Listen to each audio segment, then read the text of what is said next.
This morning I'm going to read from the second book of Samuel, chapter 12, verses 1 through 4. 2 Samuel 12, 1 through 4.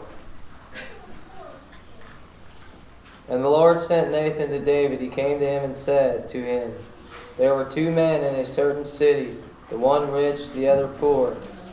The rich man had many flocks and herds, but the poor man had nothing but one little ewe lamb, which he had bought. And he brought it up, and it grew up with him and his children. It used to eat of his morsel and drink from his cup and lie in his arms. And it was like a daughter to him. Now there came a traveler to the rich man, and he was unwilling to take one of his own flock or herd to prepare for the guest who had come to him. But he took the poor man's lamb and prepared it for the man who had come to him.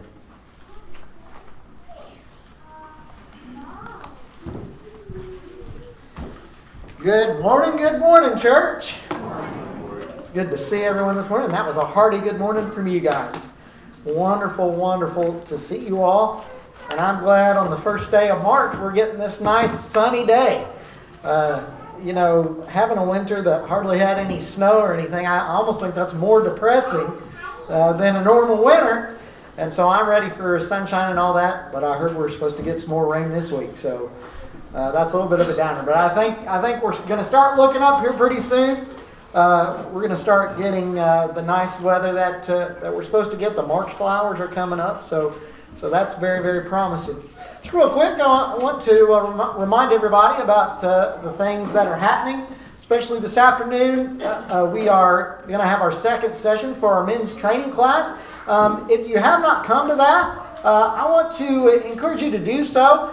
Even if you already do some things in worship, you're already involved in that and you've been doing it for years, it's good for all men that can to come and be a part of that, especially so that we can share some experience and expertise on those kind of things, and just learn even more about how we can use our talents to serve the Lord. So I want to encourage you to do that. Also want to encourage all of those families with younger children to seriously think about the spring VBS that Palmyra's holding. I'm going to be taking my kids to it. And so we would love to have some others tag along and be a part of that. So if you'd like to make some plans for that, or if you have questions about that, come and talk to me as soon as you can. You can come talk to me today about that. Well, this morning we're going to be in the book of 2 Samuel. And so you can go ahead and turn there. We'll be in chapters 11 and 12 for the most part when it comes to our lesson. So be keeping that in mind. But I want to talk this morning about control. More importantly, I want to talk about self-control this morning. I want you to think about this for just a moment. Why do you find it easier to control other things or other people than yourself? I want you to think about that question for just a moment. Some of you might be sitting there thinking, well, I really don't find it any easier. I mean, I can't control my children. I can't seem to have control over that. Lots of times I can't control my job situation. But a lot of times what we do is, in order to feel a sense of power, in order to feel a sense of value, oftentimes we do like and we do enjoy knowing that we have control over something. Knowing that we have the power to manipulate something or someone into doing what we want them to do. We like control sometimes. Yet we lack a lot of the ability to have control over our own lives, when that should be our first priority. You know, I think about, and I've got one up here actually, but I think about remote controls, about how great of a blessing that these little babies are. If we were to take a poll of what have been, over the last 30 or 40 years, what have been the greatest inventions or innovations in this world? And we polled it by men and women. The remote control would probably be at the top of just about every man's list, wouldn't it? We love our remote controls. Now, those that have grown up in the 90s and beyond, if you were born in the early to mid 90s, you probably don't know life without one of these things. But those of you that were born before then probably do. As a matter of fact, just at 40 years old, I'm old enough to remember the black and white 15-inch knob television that my parents had upstairs. For the first few years of my life, that's how we watched television. In order to change the channel, we had to turn a knob that would click every time you went to another channel. We also had to turn a knob for the volume. Not only that, to get the right signal, you had to move around the little rabbit ears, didn't you? And so you had to do everything in order to have any control whatsoever over that television. You had to get up out of your chair, and you had to walk to the television, and then you had to do it yourself until you had your own children, of course, right? And then you would have them do it for you. But then came along this wonderful little contraption to where you could do anything to that television without hardly having to move a muscle except for the muscles in your fingers. You could change the channel to any channel that you wanted to. You could type the channel number in. You could turn the volume up and down. Manipulate it in that way any time that you wanted to. Not only that, if you had a VCR or something like that hooked up to your television, once these little puppies came along, you could switch the input on your television, and then in many cases, you could control your VCR or your DVD player or whatever it may be with just this one little remote. Nowadays, we don't even think about what a blessing that is to have. Yet if it was taken away from us, we would miss it very quickly. How many of you, whenever you wanted to watch something, maybe I should just ask, in the last week, how many of you couldn't find your remote? And so you flipped the couch cushions over, you turned your recliner over, you stuck your hand down in it, you spent 30 minutes looking for that little remote. And you were 30 minutes into when your show was supposed to start. It probably happens to us quite a bit. Why? Because we don't want to walk up to the television and control it. We've got that little remote. We want that little remote. We want to have control. We want to have the most control that we possibly can. We like to control other things. Sometimes we find it easier to control other things. But a lot of times we don't like to control ourselves. We have struggles with self-control. This morning I want to use the story of David, as David is king over Israel. And I want us to look at the struggles that he had with self-control. But I want us to look at it in the light of ourselves. How can we identify with King David? The first point I want us to think about this morning is this: lack of self-control exposes our selfishness. Having a lack of self-control, control over ourselves, control over our own thoughts, control over our own bodies, actually exposes our selfishness. As a king, David always got what he wanted. That's the first thing I want us to understand about this young man. And it's very interesting, whenever you look at David's early life, whenever you look at David as a shepherd boy, this wouldn't describe David at all, would it? Because whenever you look at his early life in the book of 1 Samuel, when he's a shepherd boy and all of his older brothers are the ones who are soldiers going off to battle, he was the one that would lay down his life for just one sheep. That was his job. As a matter of fact, shepherds back then, whenever a sheep was stolen by a predator, they would go after that sheep, they would kill the predator, and if there was anything physically left of that sheep, they would pry it out of the predator's mouth. They would pry it out of the lion's mouth. That's how much they valued just that one little sheep, putting their life in jeopardy, putting their life in danger for that one little animal. David, whenever he went to see his brothers on the battle line, nobody else would go up against Goliath. David said, why isn't anybody else doing this? God will give us the victory. David put his own life on the line in order to save Israel from a haughty, stuck-up giant that defied the Lord God. See, that's the heart that David once had. But then as Saul's kingdom is taken away from him, and then David is anointed king, then David succumbs to the temptation of the power that is given to him as king over Israel.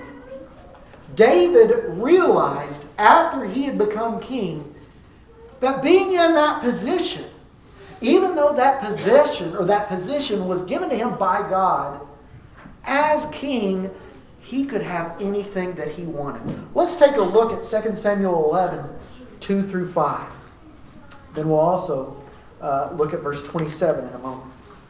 It happened late one afternoon when David arose from his couch and was walking on the roof of the king's house, that he saw from the roof a woman bathing.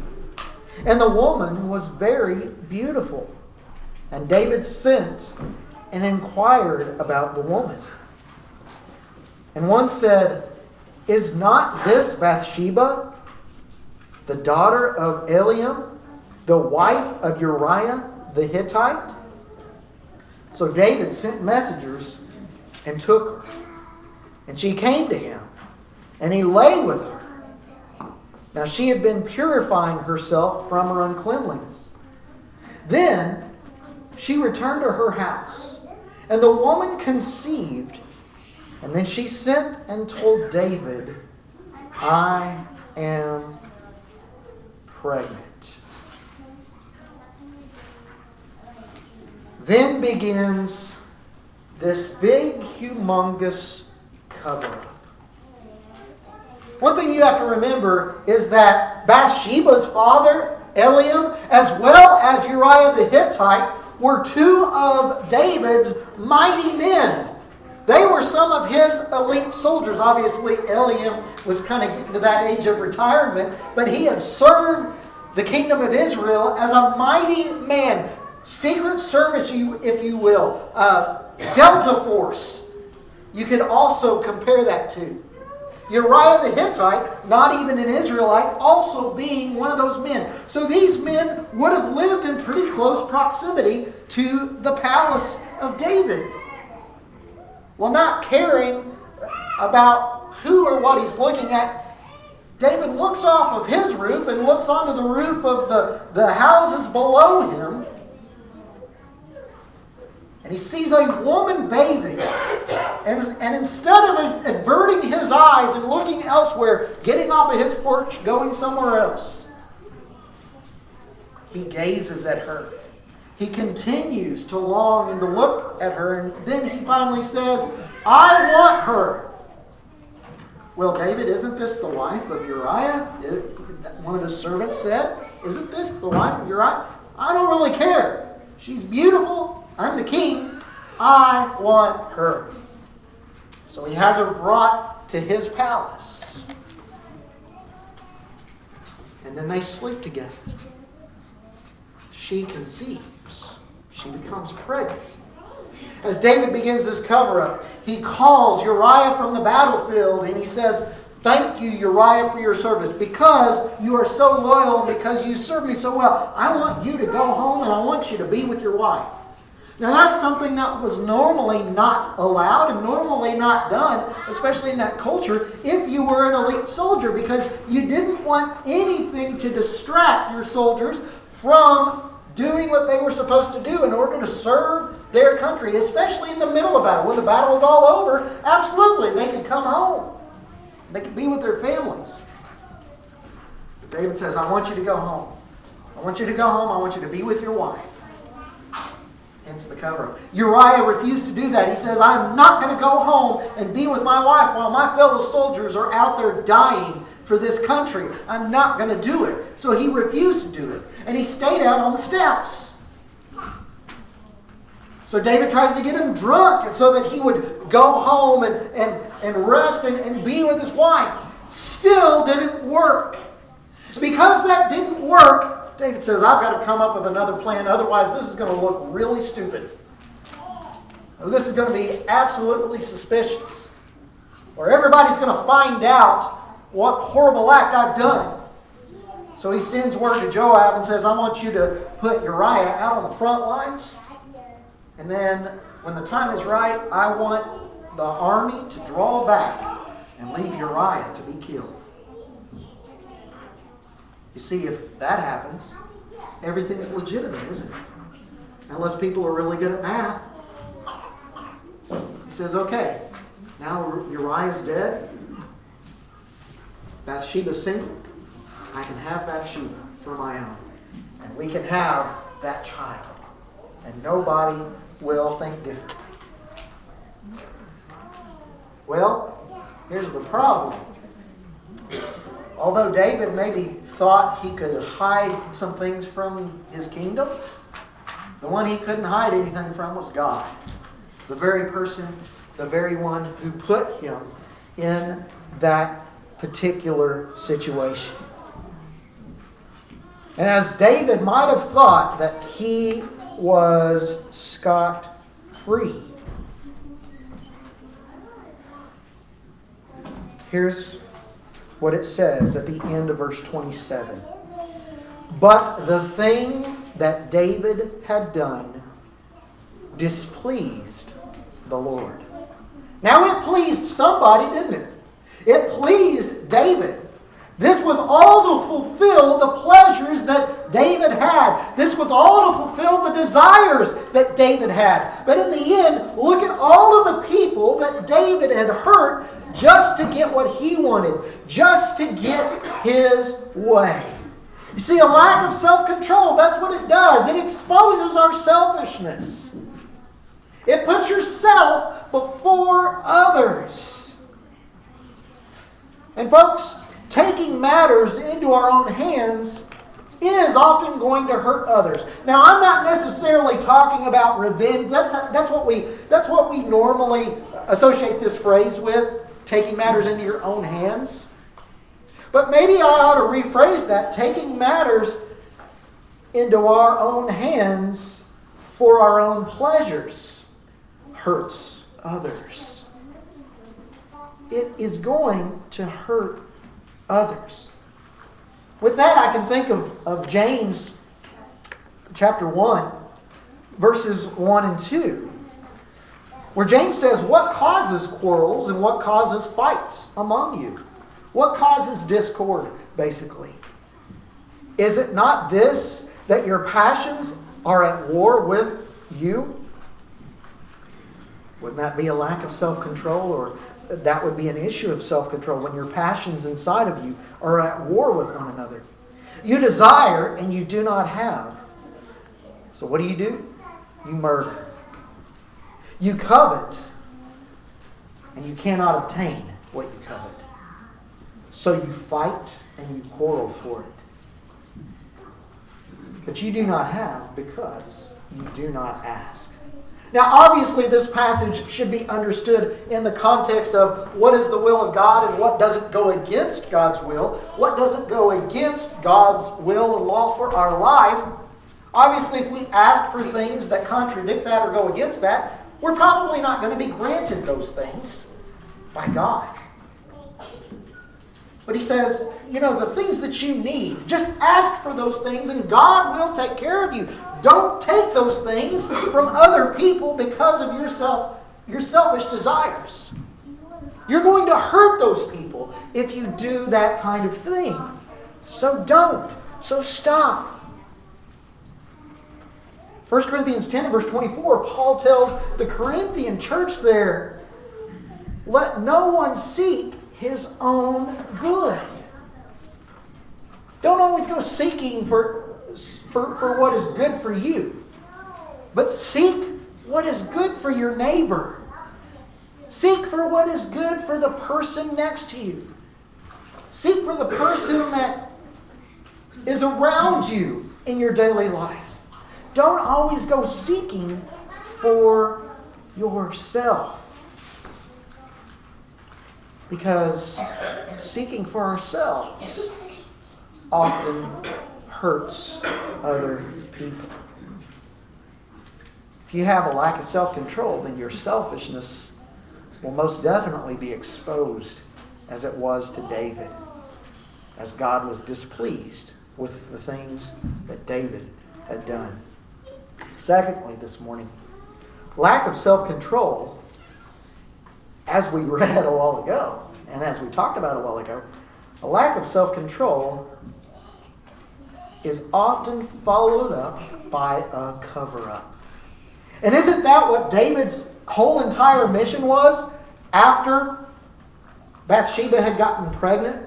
After there was evidence that Bathsheba had a sexual relationship with someone and her husband had been away at war, and there were all of these witnesses that knew that she had come and visited David in the palace.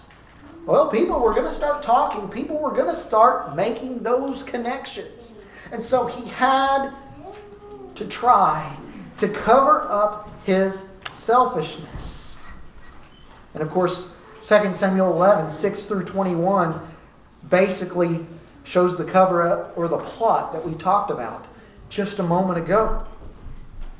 Where he does all of these things and everything began to snowball with David. He had to tell lie after lie. He had to manipulate one thing after another in order to try to make things work. Yet still, things were not falling into place like they were supposed to until he had Uriah murdered. But even then, God was not going to be fooled by David's cover-up. This is what happens to cover-ups, folks. Chaos. Chaos almost always follows or befalls cover-ups. It's a life of chaos. I think about it this way. Of course, we can think about our children and think about those of you that are in the education system. You think about your students. Okay? Whenever your students don't turn in the correct assignments, whenever your students are told on for doing something, yet they tell you a bold-faced lie, what do they do with that lie? In order to make that lie seem extremely illegitimate, they continue to build upon that lie and build upon that lie. And then two things usually happen within that sense. Number one, either they tell that lie so much that they actually begin to believe it for themselves as truth, or they have made up or they have put so much information within that lie as it snowballed that they can't even remember every detail of it. And so now they can't get their story straight at all. And it's pretty easy to figure that out when somebody gets to that point where they can't tell their story anymore because it doesn't add up. It doesn't make sense. Chaos befalls cover-up. Proverbs 25 and verse 28 is a great passage to think about this.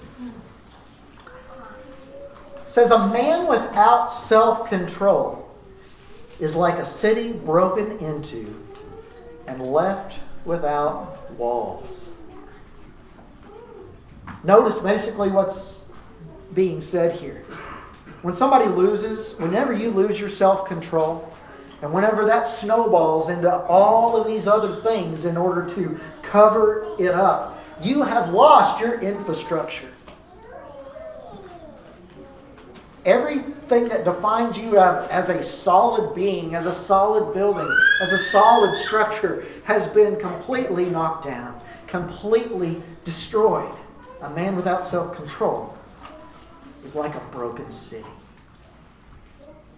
No defense anymore. Nothing to stand on. A lack of self-control brings chaos. And having no self-control feeds lies, instability. But even, notice what the passage said there, you're left without walls. It takes away your boundaries, doesn't it?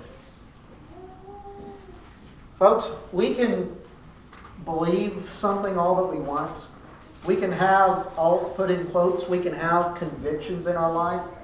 Well, as I read the Bible, here are my convictions. Here are the boundaries that I will take in my life. Here are words that I won't say. Here is how far I won't go in a relationship with someone before marriage. Here is what I won't do because it's dishonest and it's stealing. Whenever we begin to lose our self-control and we allow those things to snowball, then we've lost our boundaries. We lose our life of boundaries. We lose self-control in so many other aspects of our life. And that's why we need to be so careful about our own self-control. Because lack of it brings chaos. Thirdly, this morning, lack of self-control, I believe, can only be fixed with intervention. Can only be fixed with intervention. 2 Samuel chapter 12, verses 1 through 4, we see Nathan intervening with a parable. He intervenes with a parable, tells David a story. This story of the stolen sheep. How a sheep was stolen from this man that valued this one sheep so much that he even, like what we would do with a dog today, even let that sheep sleep in the same bed as him. And it was like a member of the family. And a certain rich man, whenever he had a guest come, he didn't want to take one of his own sheep. He probably had thousands of sheep. But he didn't want to use up, he didn't want to sacrifice his own, so he stole the poor man's sheep. The one that, this was all that he had. He took that sheep that he loved away from him because of his own selfishness.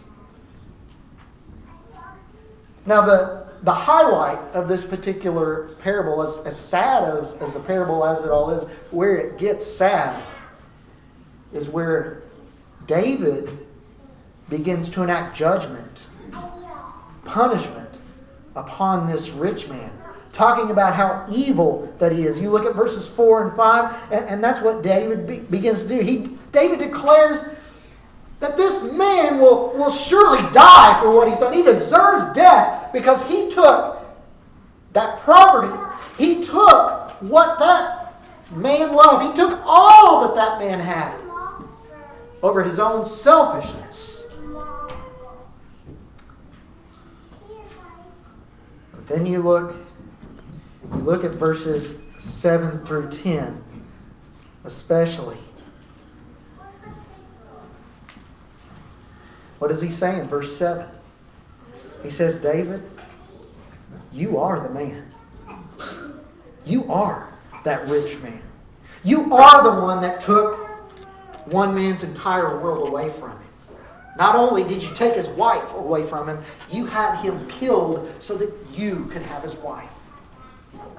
You took the most precious treasure that any human being holds. You took his life away from him just so you could get what you wanted. I can only imagine thinking about David, a man that in many instances, in most cases, he wanted to please the Lord. He wanted to serve the Lord. But he had gotten so far away from the Lord in this situation, as Nathan tells him this parable, it must have hit him like a ton of bricks. What have I done? But the thing is that David would spend the entire rest of his life dealing with the consequences of this sin, constantly being reminded, what did I do? Why did I do that? He said, David, you're going to lose this child that you're having with Bathsheba. This child that was given to you as a result of sin, that child's going to die. Not only that, there's going to be discord in your home for the rest of your life.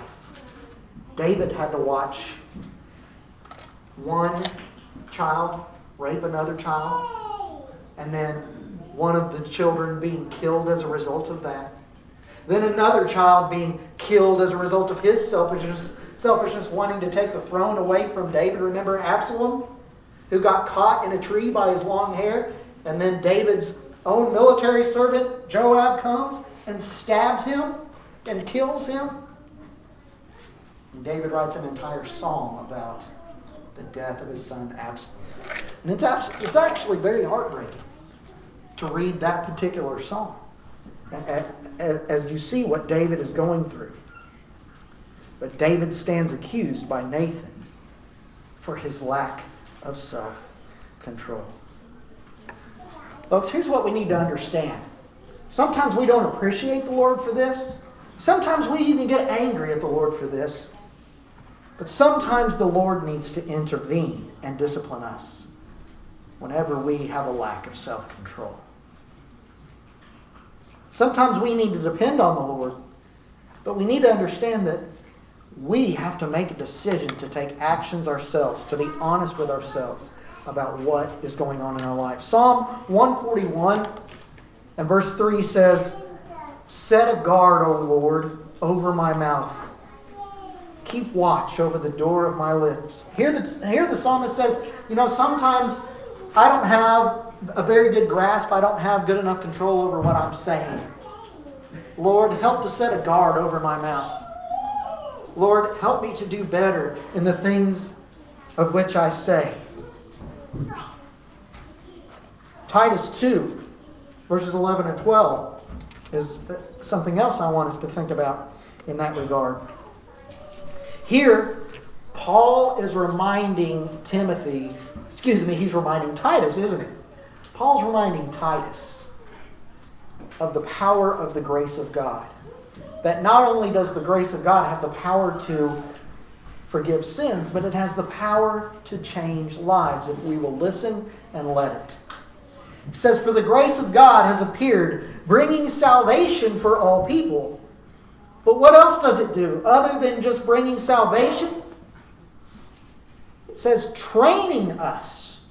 It trains us. The grace of God should train us. The fact that we have been given grace, the fact that we have been forgiven, the fact that we have been given a second chance, that ought to teach us something. That ought to train us to renounce ungodliness and worldly passions and to live self-controlled, upright, and godly lives in this present age. Do this now. Change now. If you truly understand the grace of God, if you truly understand that second chance that has been given to you, it says change now. Learn from it. Learn from what you did in the past. Learn from the fact that Jesus did have to die because of your past. Learn from it and making a change. Gaining control over your life once more. Sometimes the Lord needs to intervene. But also, sometimes self-intervention and discipline is the key. We've got to discipline ourselves sometimes. We've got to take the initiative. We've got to make the changes. I love what Paul says in 1 Corinthians 9 and verse 27. You know, Paul, to me, one of the things I like about Paul is that he is very much an open book. He's a preacher. He's an evangelist.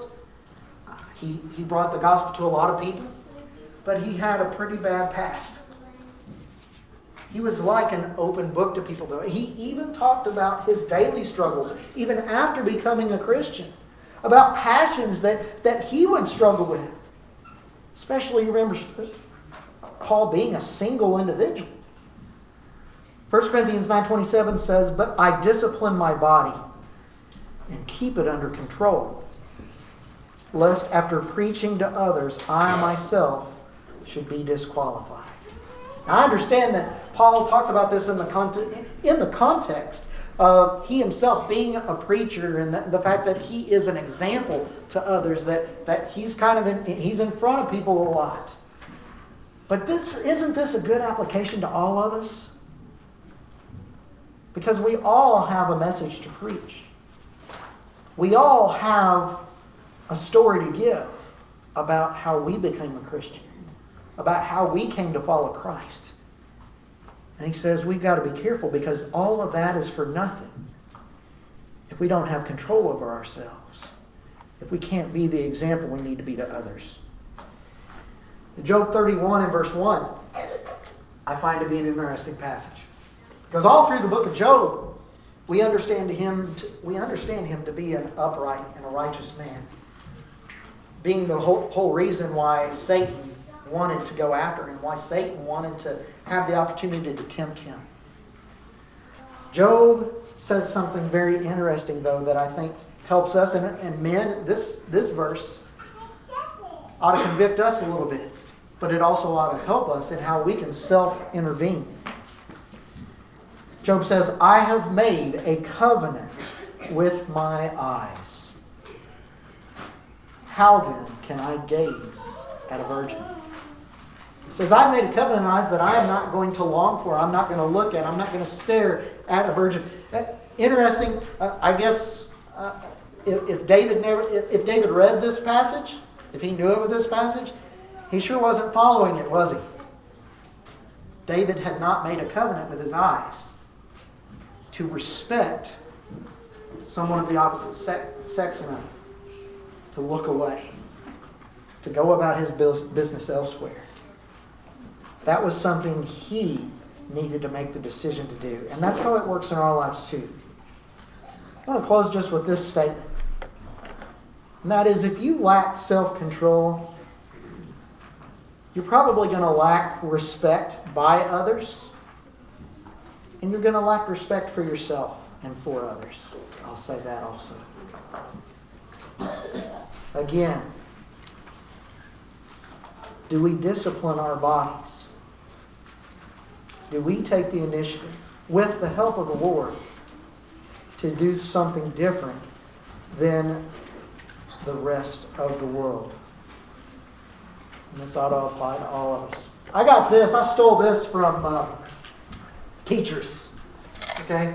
Teachers, a lot of teachers will probably have this hanging in their classroom or some sort of variation of it. Maybe one of the variations is what's on the front of the bulletin. Okay? But I want you to think about this and how we can use self-control in our lives. First of all, whenever you're about to do something, whenever you're about to make a decision, whenever you're about to think about something, whenever you're about to take some sort of action, stop. Stop and think. Is this a good choice or is it a bad choice? Is this a choice that's going to love and glorify others and do well for others? Or is it a bad choice that's going to hurt, demean, harm, and send your life and their life into chaos? Stopping and thinking and making the right choice is what self-control is all about. This time I'm going to offer a song of invitation. If you're here this morning and you struggle with self-control, you've got to find some ways to get back on track with that. But the first thing you've got to do is you've got to talk to God. You've got to talk to God about it. You've got to seek His forgiveness. but you can also seek help and prayers and support from your fellow brothers and sisters in Christ. And we give that opportunity publicly for you to do that as we sing the song, but also you can do that privately with any one of us. We would love to help. Maybe you're here this morning and you're not yet a child of God, but you know that you can't gain control over your life until you surrender most of that control to Jesus Christ. And the only way you can surrender most of that control to Jesus Christ is becoming a child of God by repenting of your sins, confessing the name of Christ, being baptized into Him, which accepts the death, burial, and resurrection of Jesus and washes your sins away, allowing you to start again. If you need to come for either of those reasons this morning, I ask you to come now as we together stand and sing. Far